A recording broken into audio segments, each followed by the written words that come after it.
welcome to another episode.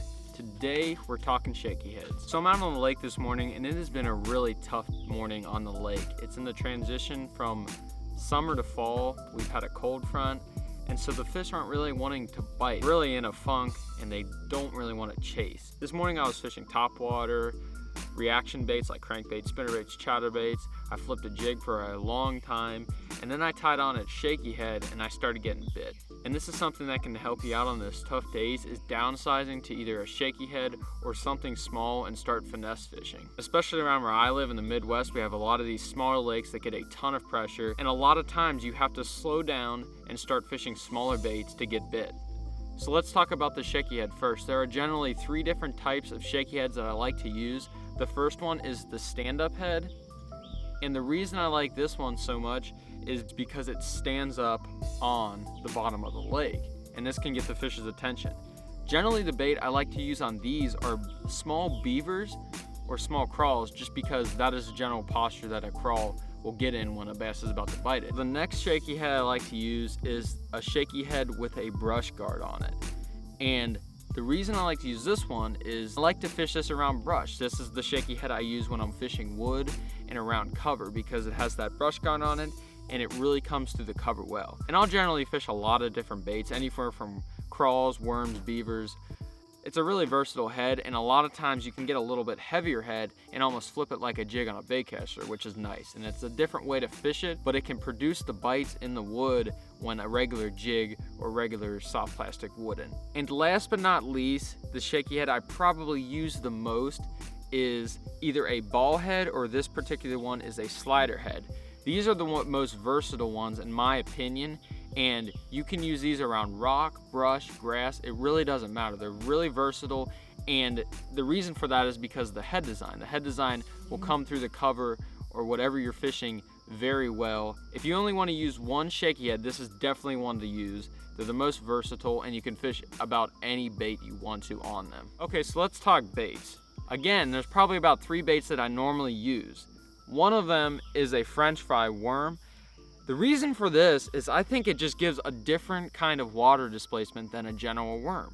I really like these, and I normally rig them on either the ball head or the slider style shaky head. And this is a little different than what most people would throw in a shaky head, so a lot of times it can make all the difference. Okay, next up, I just like to use the standard straight tail worm. This is a zoom trick worm. This is a 4-inch model, and honestly, you really can't go wrong with this. This is what I was using today.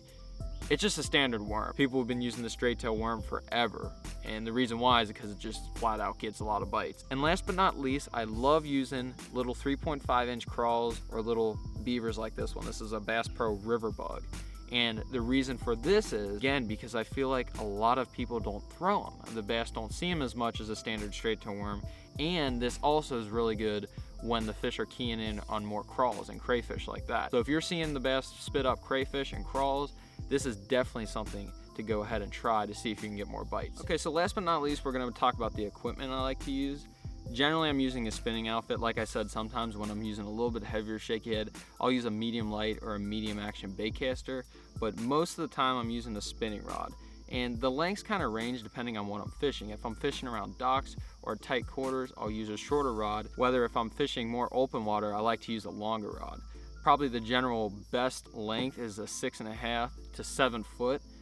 6'9" and preferably is probably my most versatile rod. And the actions I like to use are either a medium or a medium heavy. Sometimes if I'm using a really light wire hook, I'll drop it down to a medium light. But I would say if you want one rod to use, I'd say a medium action rod would probably be your best bet. On a spinning reel, I love to run 10-pound braid, and then if I'm fishing a little bit clearer water, I'll tie a piece of flurocarbon on the end of that so the fish don't see the braid. And that's about it. It's pretty simple. It's a really fun way to fish because you do get to use light gear. And like I said, it can really make the difference on those tough days and get the skunk out of the boat. We're gonna go fishing and see if we can't catch any. And I'm just gonna probably go down this bank. The bank I'm eyeballing right now is the dam. It's got a lot of rock on it. And I think I'm gonna go down that bank and drag this shaky head around. And hopefully this will get some fish to bite. With how tough it is, I feel like this is probably one of the best chances I have of catching them. Hopefully this will produce the first bite, the first fish of the day. it's been rough. Here he is. Broke off. Are you serious? Are you serious? Are you serious?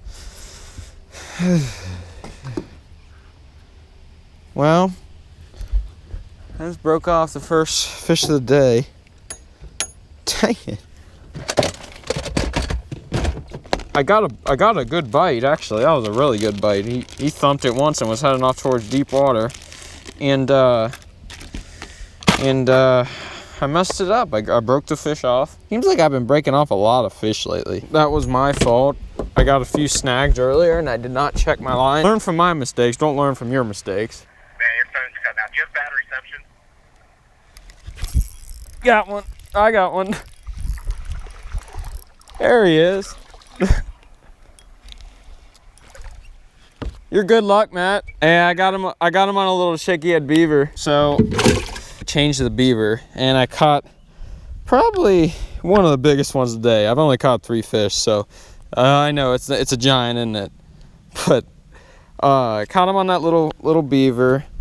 He hit it pretty good. I'm gonna go ahead and let him go. Just put him in a live because I was talking to one of my buddies. But there he goes right there.